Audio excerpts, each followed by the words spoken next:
확인하기보다도 그러한 자극적인 소식들을 퍼옮기기 바쁩니다. 그리고 그에 대한 자기의 또 생각들, 자신이 하고 싶은 대로 생각하고 싶은 대로 생각하고 또 자기가 말하고 싶은 대로 말하고 믿고 싶은 대로 믿으며 살아가고 있죠. 진짜 가짜 뉴스가 너무나 판을 치고 있고 또 음해하고 모함하는 그런 말들이 세상에 너무나 많습니다. 그러한 가짜 뉴스에는 사실인 양 막 발광하면서요, 또 진실에는 그다지 관심이 없습니다. 나중에 시간이 지나서 진실이 드러나더라도 그에 대한 정정 기사는 사실 나오지도 않아요. 크게 이슈가 되어지지도 않죠. 이러한 일이 뉴스에만 있는 것이 아니라 우리의 삶 속에도 많이 있습니다. 우리가 당하는 그러한 거짓 고소에 대한 그러한 부분들, 또 나를 음해하고 나를 모함하는 그러한 말들, 그게 나와 또 내 가까이 있는 현장에 그러한 말들이 너무나 많아요. 그러한 상황 속에 우리는 과연 어떻게 인도받아야 될 것인가? 이렇게 무고한 일을 당했을 때 우리는 어떻게 해야 될 것인가? 오늘 시편 7편은 거기에 대한 간증을 다윗이 우리에게 하고 있는 그러한 내용입니다. 시편 7편은 앞에 표제에 나오듯이 다윗의 시입니다. 다윗이 지은 시인데 이 시의 배경은 베냐민 사람인 구시의 말에 따라서 여호와께 드린 노래다라고 나오죠. 이 베냐민 사람 구시라는 사람은 성경에 구시라는 사람이 누군지는 나오지 않습니다. 그래서 누군지는 우리가 알 수 없지만 이 베냐민 지파의 사람인 것은 알 수 있죠. 베냐민 지파는 누굽니까? 사울 왕의 지파입니다.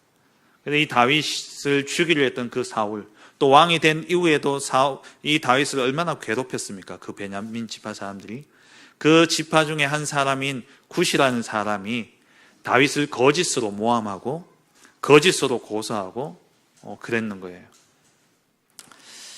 그런 억울함 가운데 다윗이 썼는 시입니다. 그런 가운데 표제에 보면 다윗의 시가요니다라고 되어 있죠. 시가요니라는 것은 음악 부호인데요, 강하고 빠르게 이런 의미입니다. 그러니까 이 시가 옛날에는 이 시를 우리는 지금 시로 보지만, 글로 쓰여진 시로 보지만 이게 노래처럼 불려졌거든요. 또 중국어가 성조가 있지 않습니까? 그것처럼 히브리어도 성조가 있습니다. 히브리어는 참 독특한 언어인데 히브리어에는 모음이 없어요. 원래 자음밖에 없습니다. 자음밖에 없고 모음이 없어요. 그래서 읽는 거나 이런 것들이 사실 쉽지는 않습니다. 그래서 나중에 이 서기관들이 거기에 모음을 붙이고 거기에 이제 성조도 이렇게 넣어서, 근데 읽는데 듣는 게 그 읽는 소리를 들으면 꼭 노래처럼 들려지기도 합니다. 그런 가운데 시가요니라는 이 단어는 빠르고 강하게, 이 다윗의 이 시편을 읽어보면요, 7편을 묵상해 보면 다윗의 심정이 진짜 막 억울함 속에 막 분노가 일고, 내가 하지 않은 일들 때문에 사람들이 나를 떠나고 또 그런 모함된 이야기 때문에 나를 오해하고, 이거 얼마나 억울하고 그러겠어요. 그런 심정이 막 가슴이 쿵쾅쿵쾅 뛰면서 막 급박한 그런 표현을 그렇게 부르도록 이렇게 되어 있는 시가 바로 시편 7편입니다. 이 시편 7편은 17절까지가 있는데 크게 세 부분으로 나눌 수 있습니다. 먼저는 1절에서 5절까지가 나의 원통함을 하나님께 탄원하는 그러한 내용이고요. 그리고 6절에서 16절까지의 내용은 하나님을 향하여 하나님이 이 원수에 대해서 보응할 것을 간구하는 그러한 내용입니다. 그리고 17절 말씀은 그 하나님이 지금 나와 함께 하시고 그 하나님이 나의 하나님이 되셔서 나의 원통함을 풀어주실 것이라는 그 믿음 속에서 하나님께 대한 감사와 찬양을 드리는 내용이 17절에 나오고 있죠. 그래서 시편 7편은 이렇게 세 가지로 크게 세 부분으로 나뉠 수 있는데요, 오늘 이 부분들을 하나하나 우리가 또 살펴보면서 이미 답은 알지만 정말 이 말씀을 가지고 우리가 다시 한번 우리의 말씀으로 각인이 바뀌어지는 그러한 은혜의 시간이 되어지길 주의 이름으로 축원합니다. 먼저 첫 번째로 1절에서 5절 나의 억울함을 하나님께 탄원하는 그런 내용이죠. 1절을 보시면 여호와 내 하나님이여 내가 주께 피하오니 나를 쫓아오는 모든 자들에게서 나를 구원하여 내소서. 여호와 내 하나님이여. 그 여호와가 나의 하나님이라는 고백입니다. 하나님 당신은 나의 하나님이 아닙니까? 다시 말하면 하나님이 내 편 아닙니까? 이 말이에요. 그 하나님께 내가 피한다라고 되어 있죠. 이 피한다는 말은 하나님을 의지하고 하나님을 신뢰한다는 말입니다. 그러면서 나를 쫓아오는 모든 자들에게서 나를 쫓아오는 모든 자들, 거짓 고소로 나를 무고한 자들, 명성과 이 다윗의 왕이라는 그런 명성과 그 사회적 지위를 떨어뜨리려고 온갖 거짓된 말을 일삼는 그런 사람들, 그들에게서 나를 구원하소서라고 기도하고 있는 겁니다. 그러면서 2절에 건져낼 자가 없으면 그들이 사자같이 나를 찢고 뜯을까 하나이다. 성난 사자가 그 먹이를 찢듯이 그렇게 이 다윗이 처한 이 위험이 그만큼 극도로 아주 심각한 것을 묘사하고 있는 것이죠. 나를 찢고 뜯을까 하나이다. 여기서 찢는다는 말은 원어에 보면 목이라는 단어예요. 목을 물어 뜯는 거죠. 사자가 적을 공격할 때 어디를 물습니까? 목을 물어 뜯죠. 그렇게 완전 죽이려고 덤벼든다는 말이에요. 이 악한 자들이 다윗을 죽이려고 덤벼드는 겁니다. 거짓된 말들로. 3절 4절에 여호와 내 하나님이여 내가 이런 일을 행하였거나 내 손에 죄악이 있거나 화친한 자를 악으로 갚았거나 내 대적에게서 까닭없이 빼앗았거든.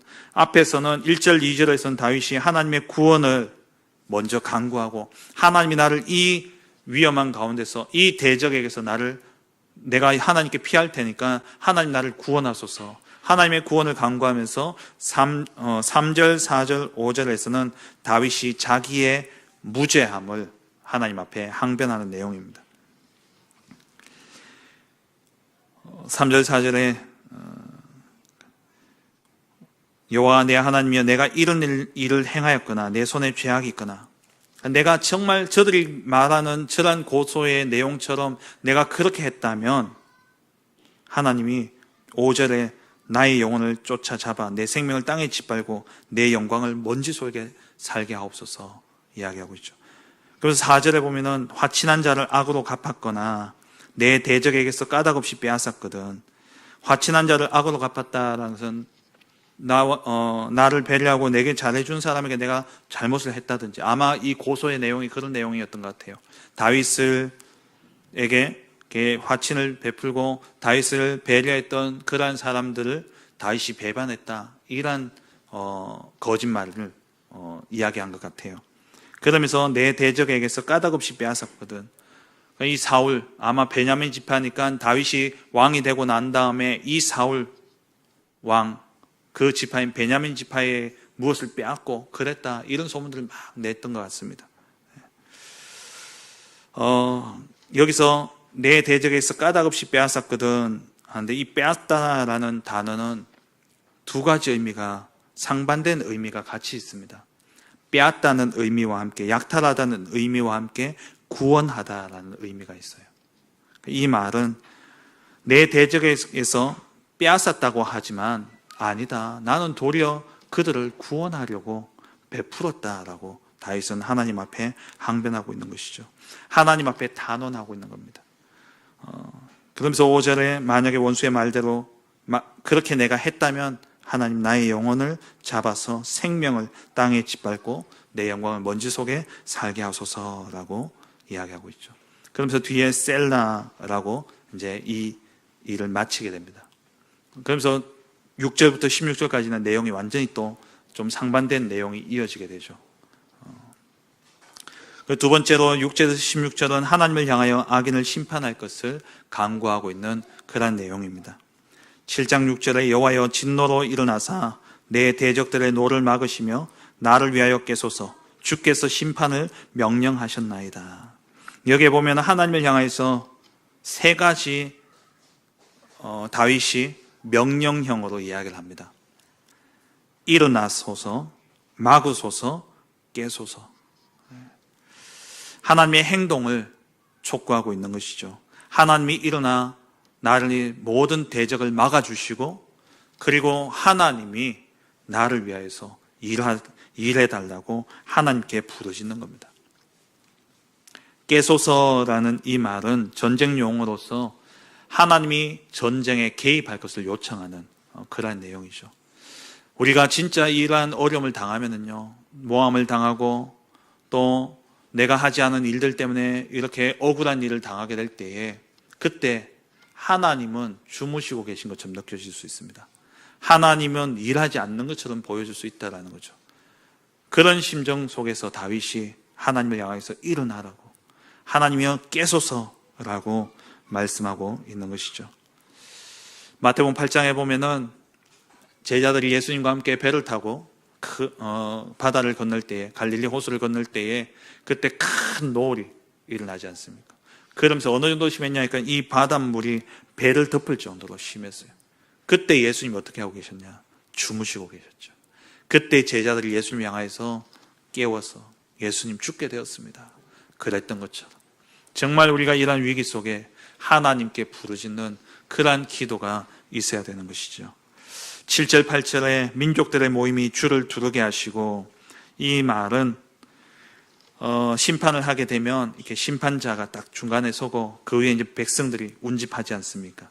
그것을 보여주는 겁니다. 그 위 높은 자리에 돌아오셔서 심판 자리에 앉아서 이 백성들 앞에서 나를 심판해 달라는 거예요.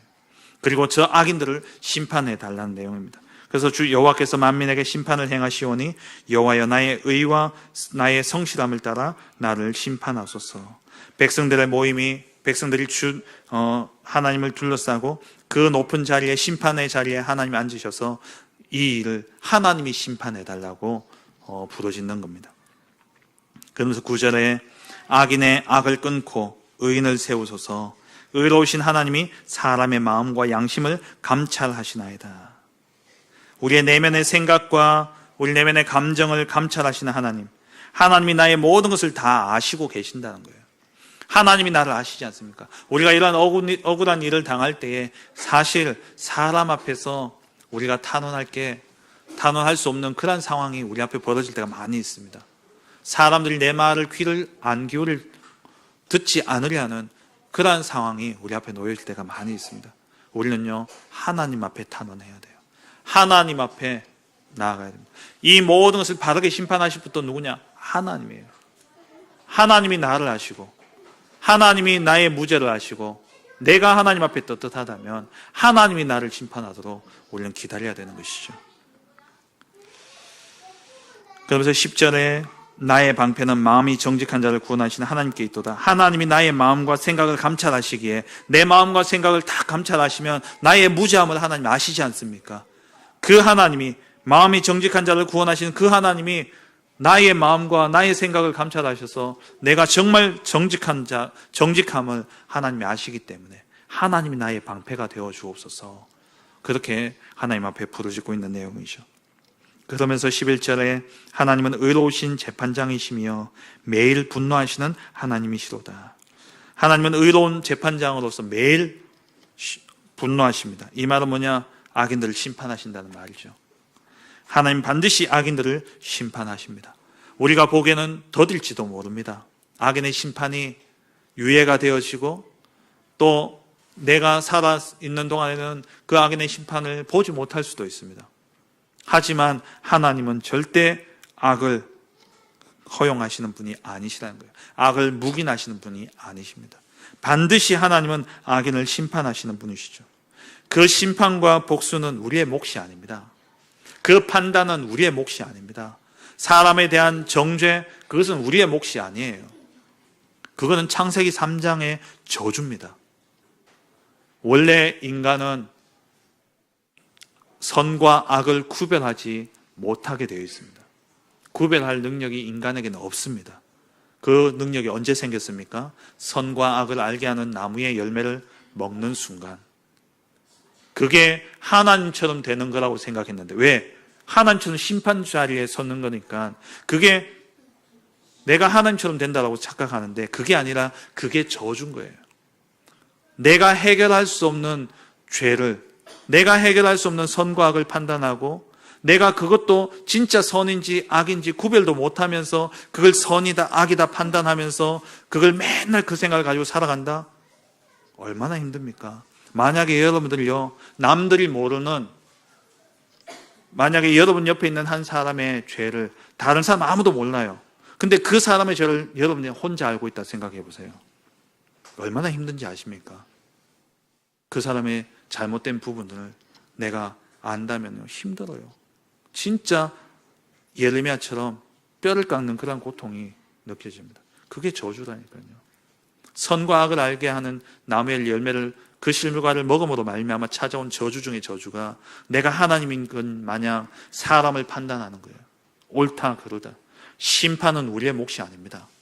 그리고 복수도 우리의 몫이 아니에요. 그것은 하나님의, 전적인 하나님의 몫입니다. 보복은 하나님이 하시는 것이죠. 그래서 로마서 12장 19절에 보면은 내 사랑하는 자들아 너희가 친히 원수를 갚지 말고 하나님의 진노하심에 맡기라. 기록되었을 때 원수 갚는 것이 내게 있으니 내가 갚으리라고 주께서 말씀하시니라. 원수 갚는 것은 하나님께 있어요. 우리는 누가 죄인인지도 몰라요.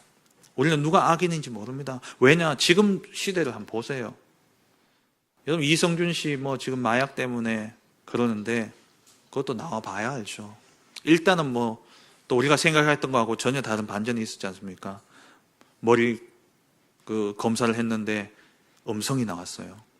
근데 그 검사 결과 나오기까지 지금 뉴스로요, 그 사람 완전히 만신창이가 됐습니다. 그 가족들까지도 완전 만신창이가 돼버렸어요. 우리가요, 다른 사람이 나를 향해서 그렇게 하지만 우리도 그러고 있다니까요. 정말 우리가 사실이 확인되어지지 않는, 정말 바른지 그런지도 모르면서요, 들었는 이야기들 가지고 우리는 쉽게 정죄하고 쉽게 그 사람들의 이야기를 가지고요 가십거리로 삼고 그러면서 즐기고 있는 거예요. 정말 여러분들요, 오늘 말씀 잘 들으시면서 정말 나도 이러한 억울한 일을 당하지만 그 억울한 일을 당한 사람들을 바라볼 때에 우리의 생각도 바뀌어져야 됩니다. 하나님이 갚으시는 거예요. 그래서 로마서 12장 21절에는 악에게 지지 말고 선으로 악을 이기라 말씀하셨어요. 우리는 정죄할 신분이 아니라 살려야 될 신분입니다.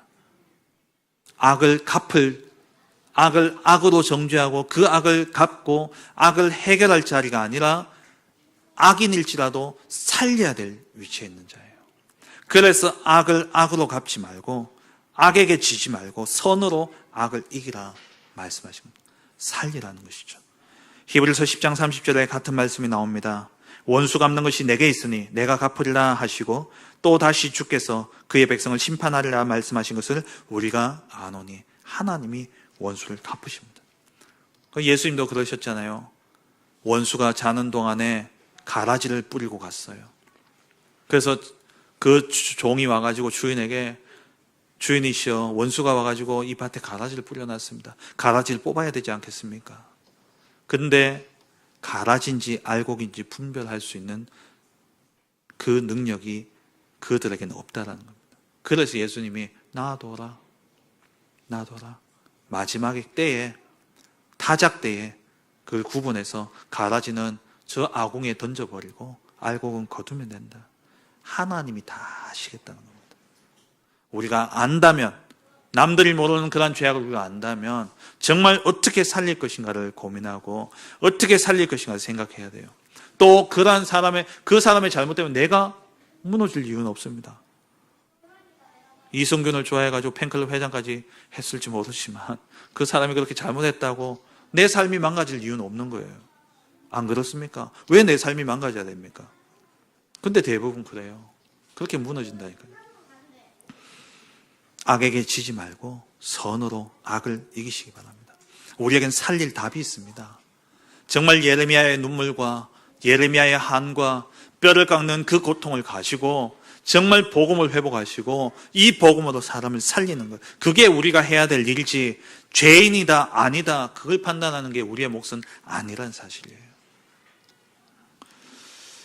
12절 13절에 사람이 회개하지 아니하면 그가 그의 칼을 가시며 그의 활을 이미 당겨 예비하셨도다.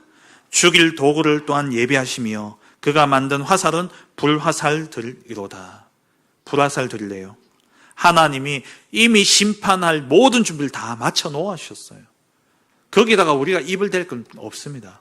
우리가 해야 될 건 없어요. 우리는 살려야 되는 거지. 이 사람이 정말 깨닫고 돌아오도록 회개하도록 우리가 해야 되는 것이지. 왜? 회개하지 않으면 이 죽일 도구를 하나님이 다 준비해 놓고 칼과 활과 불화살을 준비해 놓고 이 회개하지 않는 죄인을 악인을 멸하려고 하나님 준비해 놓고 계시다는 거예요. 거기다가 우리가 또 돌을 던질 이유가 뭐가 있습니까? 우리는요 살려야 되는 거예요. 우리는 정말 살려야 됩니다. 회개하지 않으면 이 죽음이, 이 심판이 그들에게 임할 것이기 때문에. 그래서 에스겔서 3장에 하나님이 말씀하셨잖아요. 에스겔에게 악인들, 죄인들을 깨우치라. 그들을 깨우치지 않으면 네가 그 핏값을 네게서 찾겠다.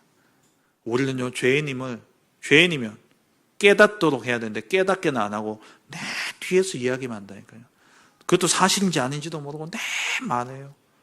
아니, 드러나면 드러나는 거고 아니면 어떻게 할 겁니까? 드러나면 하나님이 덜 추워서 완전히 또 새롭게 시작하게 하시겠죠. 아니라면 어쩌겠어요?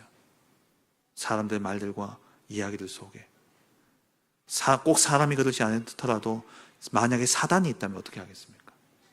사단이 있다면 어떻게 하겠어요? 음해하고 그리고 속여서 거짓으로 꾸며서 내리려고 하지 않겠습니까? 우리가요 사람을 쉽게 정죄해서는 안 돼요. 사람을 쉽게 판단해서도 안 됩니다. 진짜 복음이면 다 살 수 있어요. 복음 앞에는 창녀도 문제되지 않았습니다. 복음 앞에는 기생도 문제되지 않았습니다. 복음 앞에는 남편을 다섯 둔 여자도 문제되지 않았습니다.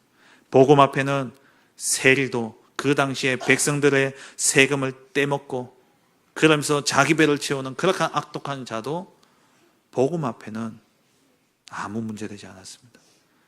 정말 우리에게 복음이 있다면 그 모든 사람을 살리는 선택을 해야 되는 것이죠. 그러면서 14절에서 16절에 악인이 죄악을 낳음이며 재앙을 베어 거짓을 낳았도다. 그가 웅덩이를 파 만들미며 제가 만든 함정에 빠졌도다. 그의 재앙은 자기 머리로 돌아가고 그의 포악은 자기 정수리에 내리리로다.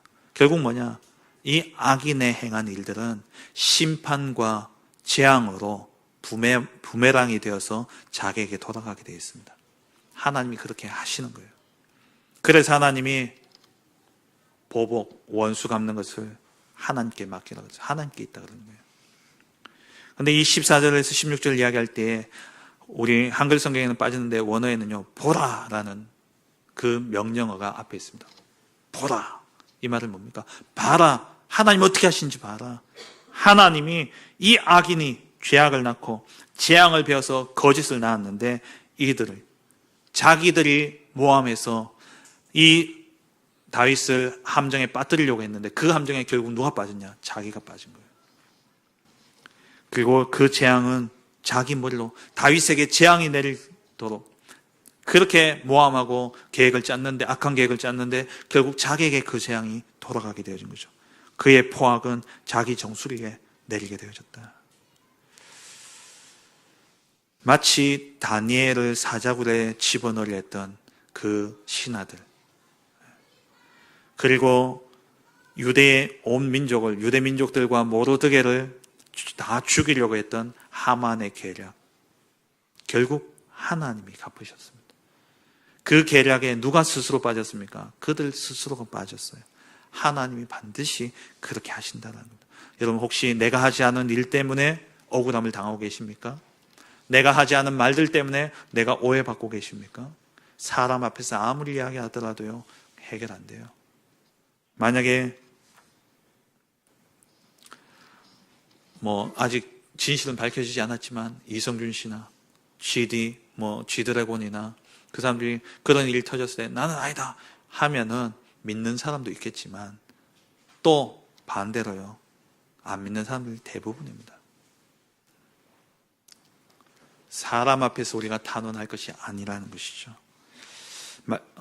세 번째로 이 다윗이 이렇게 하나님께 기도하면서 하나님이 누구신지, 하나님이 어떻게 행하실지를 이 다윗이 기도 속에서 보고 딱 마음에 확신으로 온 거예요. 그러니까 그 상황은 바뀌지 않았습니다. 그들을 모함하는 자들은 여전히 모함의 자리에 있고 여전히 나를 어렵게 하는 자리에 있지만 다윗은 그와 상관없이 하나님이 주신 그 하나님이 갚으신다는 이 믿음이 기도 속에서 딱 마음에 확신으로 온 거예요. 그러니까 어떻게 하냐? 이 확신 속에서 하나님께 감사와 찬양을 드리는 겁니다. 그게 17절의 내용이죠. 내가 여호와께 그의 의를 따라 감사하며 지존하신 여호와의 이름을 찬양하리로다. 절박한 상황과 이 심정 속에서 처음에는 원수에 대한 분노와 억울함이 그의 마음과 감정을 사로잡았습니다.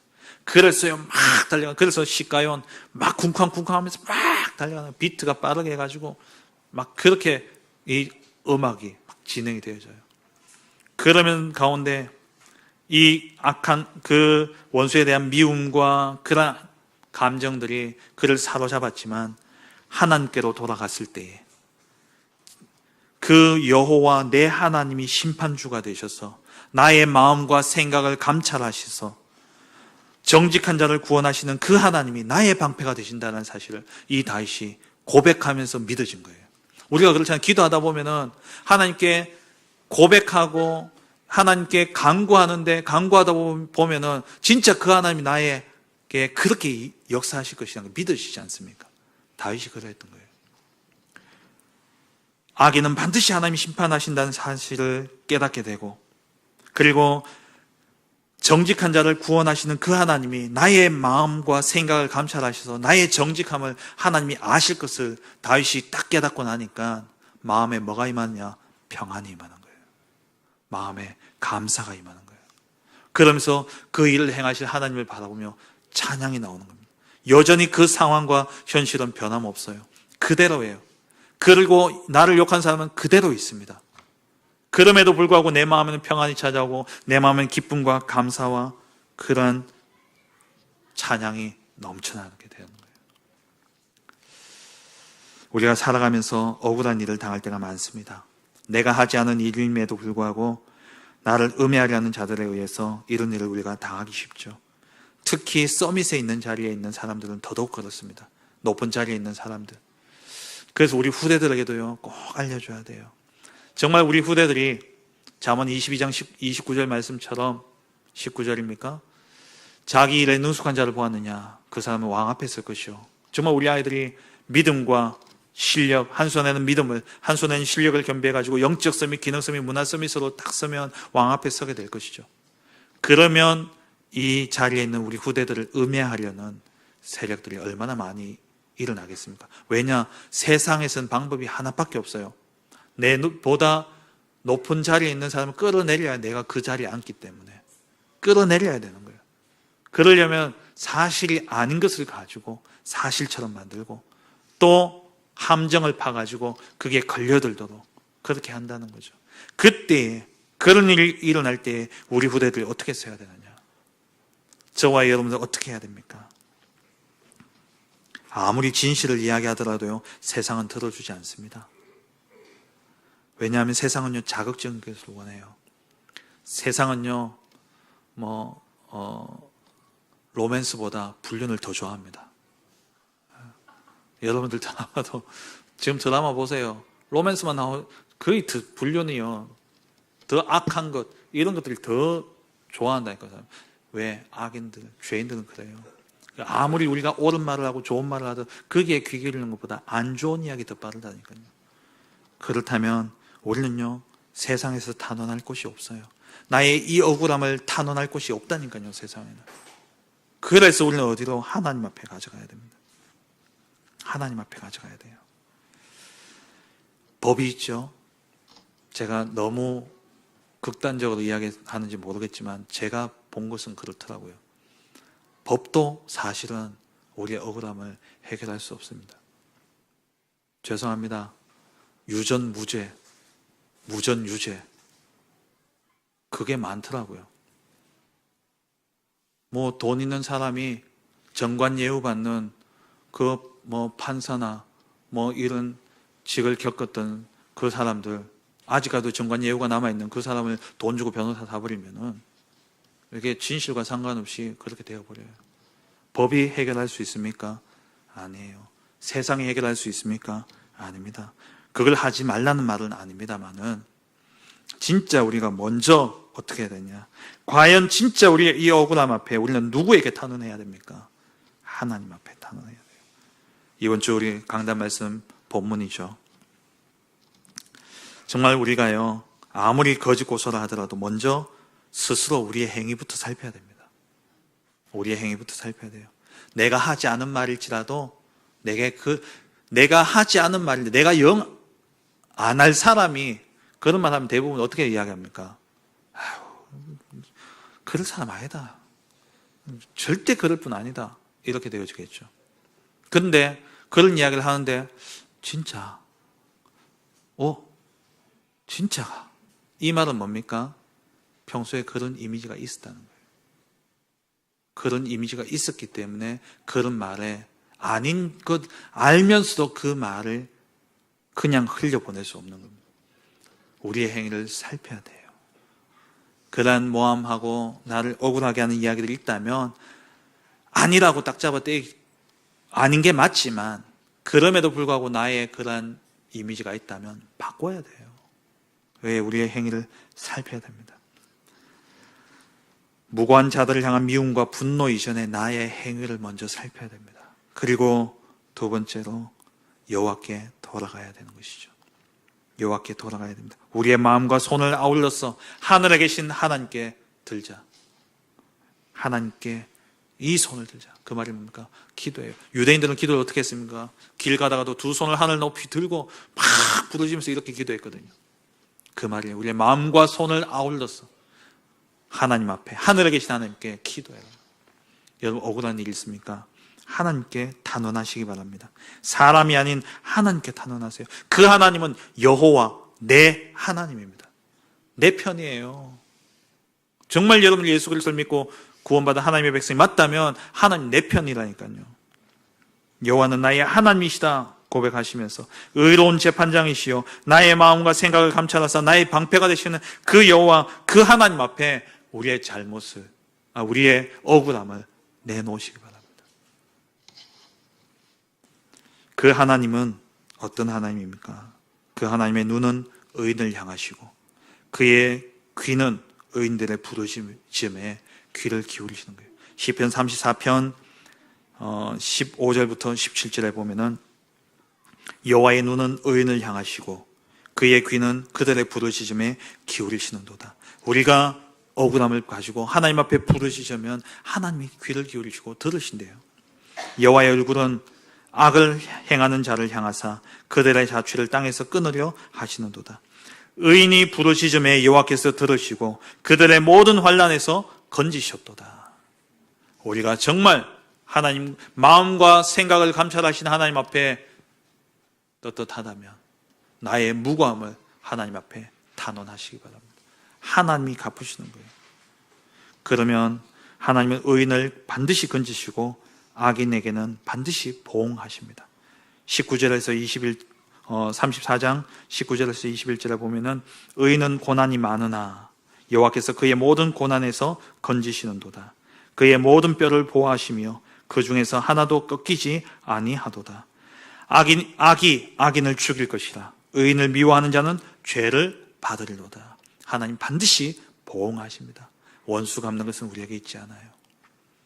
하나님이 이 일을 허락하셨다면 그 일에 대해서 나의 행위를 살피시면 됩니다. 왜 하나님이 내게 이 억울한 일을 당하게 하셨을까? 질문하며 하나님이 허락하신 하나님의 계획만 우리가 찾아내면 돼요. 그 나를 모함하고 나를 음해하는 그 악인들은 하나님이 보응하시게 되어 있습니다. 34장 22절에 시편 34편 22절에 여호와께서 그의 종들의 영혼을 속량하시나니 그에게 피하는 자는 다 벌을 받지 아니하리로다. 우리가 어디에 피해야 되겠습니까? 하나님께 피해야 돼요. 하나님께. 여호와 내 하나님이요. 그 하나님은 나의 마음과 생각을 감찰하시고 정직한 자를 구원하시는 하나님이십니다.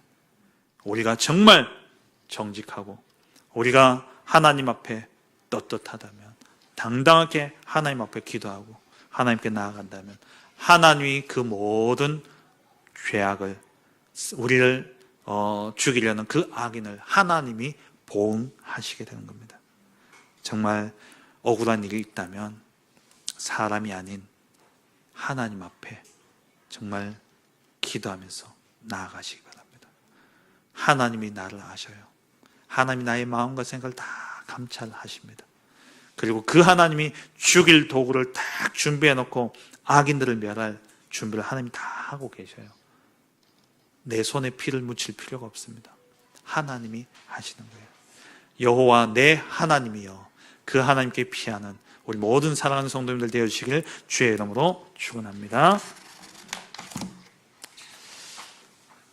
광고 드리겠습니다.